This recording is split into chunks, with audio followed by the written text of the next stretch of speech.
जय हिंद दोस्तों, नमस्कार। चलिए आज हम आपको पढ़ाते हैं वर्ल्ड ज्योग्राफी। ठीक। वर्ल्ड ज्योग्राफी में जो है एक बहुत ही अच्छा टॉपिक है कि महाद्वीप एवं महासागरों की उत्पत्ति। ठीक। आज हम देखेंगे महाद्वीप एवं महासागरों की उत्पत्ति कैसे हुई इस पृथ्वी पे। ठीक। इसके पहले जो है जो हमने पढ़ा है उसको थोड़ा देख लीजिए क्या क्या हमने बताया है।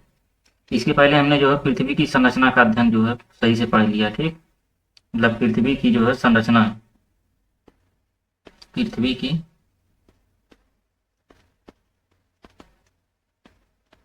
संरचना ये हमने कंप्लीट कर लिया है। ठीक।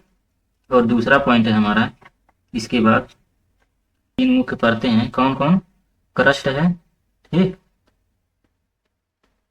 क्रस्ट है, मेंटल है, कोर है। क्रस्ट, मेंटल, कोर तीनों हमने पढ़ लिया है, पृथ्वी की तीनों परतें। ठीक। भूकंपी तरंगे हैं जो यस पी, ठीक, ये सब जो तरंगे हैं यस पी और एल, इन सबको हमने जो है कवर कर लिया। ठीक। उसके बाद दोस्तों क्रस्ट, मेंटल, कोर जो था उसको जो अलग अलग हमने देख लिया है। ठीक। चलिए आज हम बताते हैं महाद्वीप एवं महासागरों की उत्पत्ति। ठीक। चलिए इसको हम देखते हैं आज।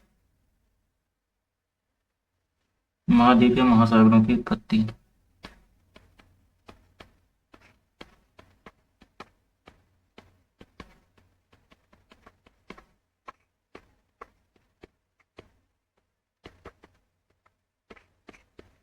चलिए देखते हैं। देखिएगा, एक चीज ध्यान दीजिएगा। संपूर्ण पृथ्वी का क्षेत्रफल लगभग जान रहे कितना? संपूर्ण पृथ्वी का क्षेत्रफल जो है 5100, 5100 लाख वर्ग किलोमीटर है। ठीक। लाख वर्ग किलोमीटर कितना है? कहने का मतलब 5100 लाख वर्ग किलोमीटर। और जो संपूर्ण ग्लोब पर जो है तीन प्रकार की जो है, ठीक, तीन प्रकार के उच्चवच पाए जाते हैं। अगर देखा जाए तो संपूर्ण ग्लोब पर, संपूर्ण ग्लोब पर तीन प्रकार के उच्चवच पाए जाते हैं। कौन कौन से हैं चलिए देखते हैं। इसमें जो प्रथम श्रेणी है, उसके बाद द्वितीय श्रेणी, उसके बाद तृतीय श्रेणी, तृतीय श्रेणी के उच्चवच। चलिए देखते हैं प्रथम श्रेणी के जो है, जो प्रथम श्रेणी के जो है उच्चवच हैं उसमें जो है महाद्वीप और महासागर हैं। ठीक। महाद्वीप और क्या है? महासागर, प्रथम श्रेणी की जो उच्चवच हैं। और जो द्वितीय श्रेणी के उच्चवच हैं उसमें जो पर्वत, पठार, मैदान ये सब हैं। ठीक। पर्वत, पठार, मैदान ये सब हैं।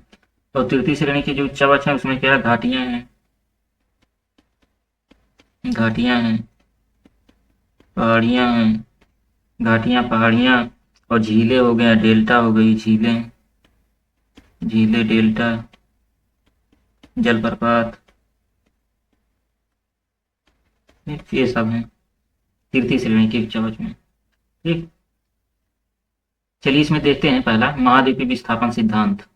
जैसे महाद्वीप में महासागरों की उत्पत्ति के जो है कई सिद्धांत हैं।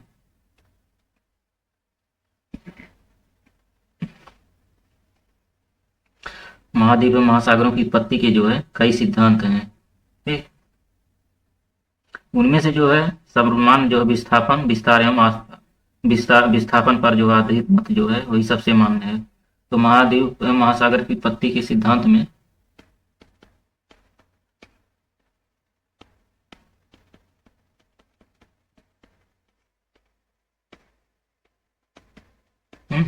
महाद्वीप एवं महासागरों की उत्पत्ति के सिद्धांत में जो है मतलब विस्थापन पर आधारित मत जो है वही देखेंगे। ठीक। विस्थापन पर आधारित मत।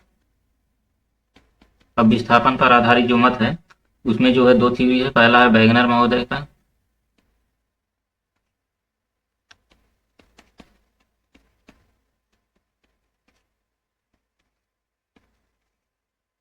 दूसरा प्लेट विवर्तन की सिद्धांत।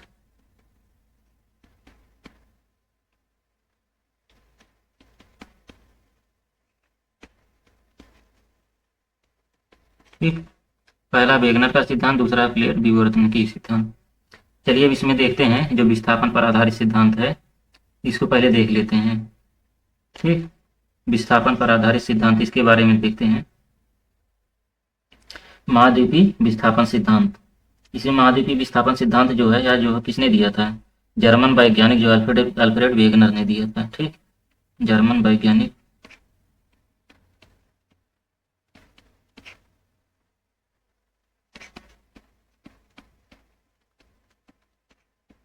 Alfred Wegener. ठीक, अब अल्फ्रेड वेगनर महोदय ने जो दिया सिद्धांत, इनके द्वारा जो है 1920 के दशक में जो है दिया गया था। ये सिद्धांत जो कब दिए थे, 1920 के दशक में। ठीक, 1920 के दशक में दिए थे। इनका क्या मानना था कि वेगनर महोदय ये कहते हैं कि कार्बोनिक फेराशिप में, ठीक, कार्बोनिक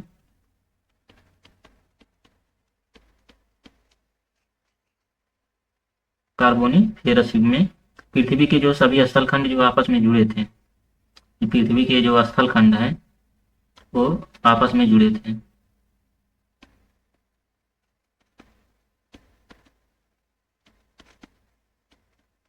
स्थल खंड आपस में जुड़े थे। ठीक, उसके बाद क्या हुआ, ये आपस में जुड़े थे तो बृहद महाद्वीपों को उन्होंने जो है पेंजिया कहा है। जो स्थल खंड आपस में जुड़े थे उसमें जो बृहद महाद्वीप था उसको जो इन्होंने पेंजिया कहा है। ठीक,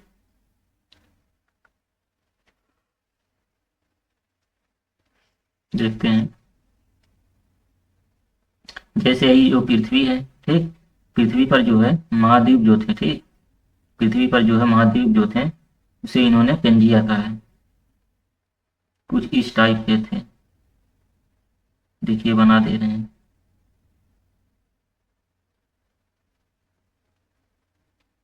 कुछ इस टाइप का था। ठीक, इसे जो है पेंजिया कहा है। पेंजिया का, इसको जो है इस जो समुद्र है, ठीक, चारों ओर जो महासागर है, जो चारों ओर महासागर है, इसको जो है पेंथालासा है। ठीक, इसको पेंजिया का, इसको जो है पेंथालासा का है। अब इसके बाद जो है आगे देखते हैं। उसके बाद त्रियासी युग आया। ठीक, कार्बोनिक फेरासिस के बाद जो है, जब त्रियासी युग आया तो त्रियासी युग में जो है पेंजिया का विभाजन हुआ। ठीक, त्रियासी युग में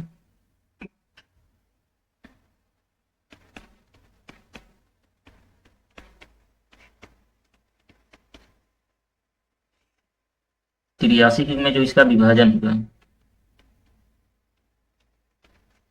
इसका जब विभाजन हुआ तो जो है यह दो भागों में टूट गया। ठीक, अंगारा लैंड और गोंडवाना लैंड जब दो भागों में टूट गया, टूटा अंगारा लैंड प्लस गोंडवाना लैंड।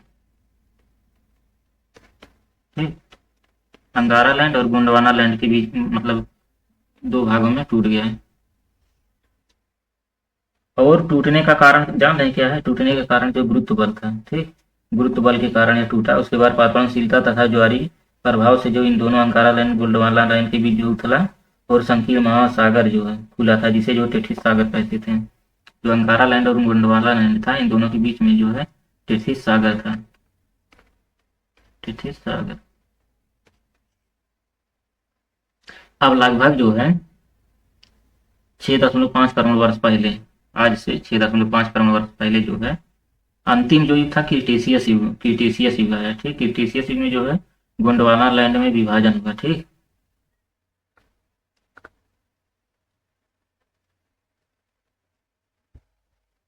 जब गोंडवाना लैंड में विभाजन हुआ तो दक्षिण अमेरिका, अफ्रीका, प्रायद्वीप, ये सब जो है ऑस्ट्रेलिया का निर्माण हुआ। और जब ऑस्ट्रेलिया का निर्माण हुआ तो अंकारा लैंड टूट कर उत्तर अमेरिका और यूरोप तथा एशिया बना। ठीक, जो अंगारा लैंड था, चलिए आगे बताते हैं।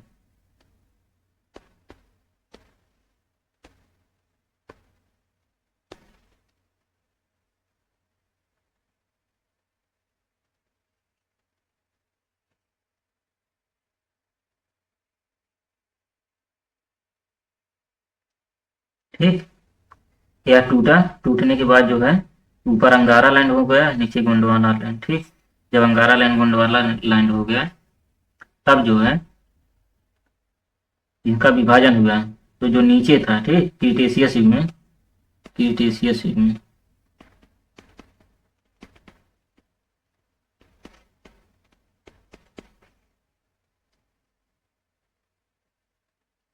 अंगारा लैंड गोंडवाना लैंड, क्रीटेशियस युग में इसमें विभाजन हुआ,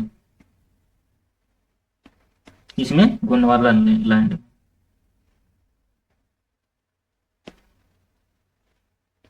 जबकि क्रीटेशियस युग में जो है गोंडवाना लैंड में विभाजन हुआ तो यह 4 भागों में टूट गया है, 4-5 भागों में। यह किसमें किसमें टूटा? एक तो जो अमेरिका बना, ठीक, और दूसरा कौन सा बना? पहला अमेरिका बना, दक्षिण अमेरिका, ठीक, दक्षिण अमेरिका बना। उसके बाद जो अफ्रीका बना दूसरा, ठीक, और तीसरा जो है प्रायद्वीपीय जो भारत है, भारत पूरा नहीं, प्रायद्वीप भारत, प्रायद्वीपीय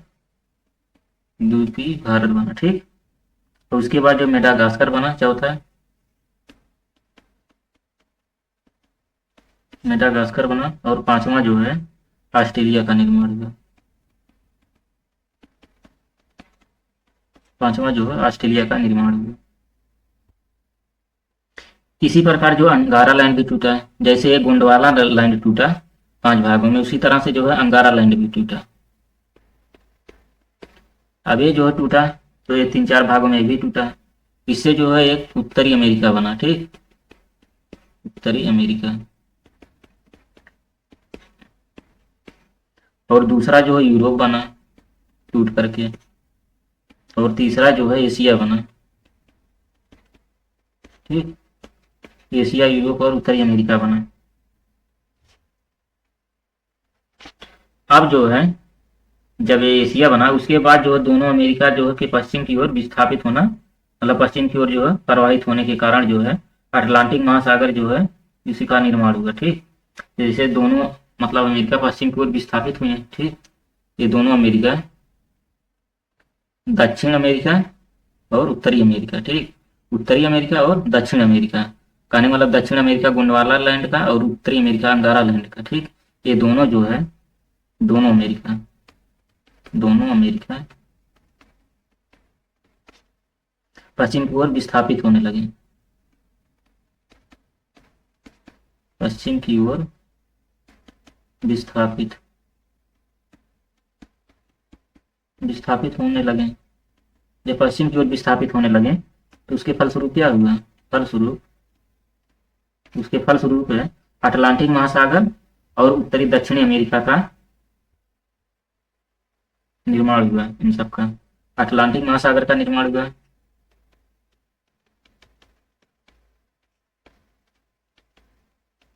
अटलांटिक महासागर बना, और क्या हुआ? उत्तरी और दक्षिणी अमेरिका में राखीज बने, राखी पर्वत, उत्तरी प्लस दक्षिणी अमेरिका में जो राखी पर्वत है इसका निर्माण हुआ, एंडीज पर्वत का निर्माण हुआ। एंडीज मतलब उत्तरी अमेरिका में राखी पर्वत, दक्षिण अमेरिका में एंडीज पर्वत, ये सब का जो है निर्माण हुआ, ठीक। जब इनका निर्माण हुआ, देखिए कोई पूछ ले अटलांटिक महासागर कैसे बना, तो आपका जवाब होगा जब दोनों अमेरिका पश्चिम की ओर विस्थापित होने लगे, मतलब उत्तरी अमेरिका दक्षिण अमेरिका जब टूटे उसके बाद पश्चिम की ओर जब विस्थापित होने लगे तो उसके फलस्वरूप अटलांटिक महासागर बना, ठीक। तत्पश्चात उत्तरी और दक्षिणी अमेरिका राखीज पर्वत और एंडीज पर्वत का निर्माण हुआ, ठीक। इसी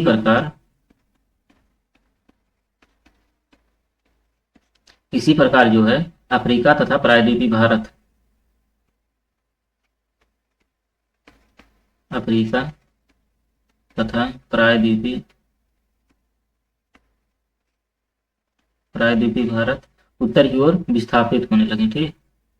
प्रायद्वीपीय भारत जो उत्तर की ओर खिसकने लगा, उत्तर की ओर विस्थापित होने लगे। जब उत्तर की ओर विस्थापित होने लगे तो उसके फलस्वरूप क्या हुआ? फलस्वरूप हिमालय बना, भाई जब भारत प्रायद्वीपीय भारत उत्तर की ओर जब विस्थापित हुआ तब हिमालय का निर्माण हुआ, ठीक। और क्या, अन्य छोटे छोटे पर्वत का निर्माण हुआ, अन्य छोटे छोटे पर्वत का निर्माण हुआ। देखिए आसान भाषा में समझा दिया है। वैसे कोई दिक्कत नहीं होना चाहिए, अगर कोई दिक्कत होगा तो बताइएगा। हमें तो नहीं लगता कोई दिक्कत होगा। बाकी जो है आप समझ लीजिएगा, नोट्स जरूर बना लीजिएगा, ठीक। फिर एक चीज ध्यान दीजिएगा, उसके बाद 1946-64 में जो है, ठीक, बुलार्ड ने जो कंप्यूटर प्रोग्राम की सहायता से जो सभी महाद्वीपों को जोड़कर एक मैप प्रस्तुत किया। तो जो उसमें क्या हुआ, जब उन्होंने, बुलार्ड महोदय ने जो है सभी महाद्वीप को जोड़कर जब एक मैप बनाया तो उनको ये पता चला कि अटलांटिक महासागर के जो दोनों ओर जो है किनारे पर जो है महाद्वीप को समान अवस्था में दर्शाया, जिसे जो है जिग्सा फिट कहा जाता है, एग्जाम में पूछ सकता है। उसके बाद जब कार्बोनीफेरस युग में हिमानीकरण का जो है प्रभाव हुआ तो इस बात की पुष्टि हुई कि स्थलखंड आपस में जुड़े थे, ठीक।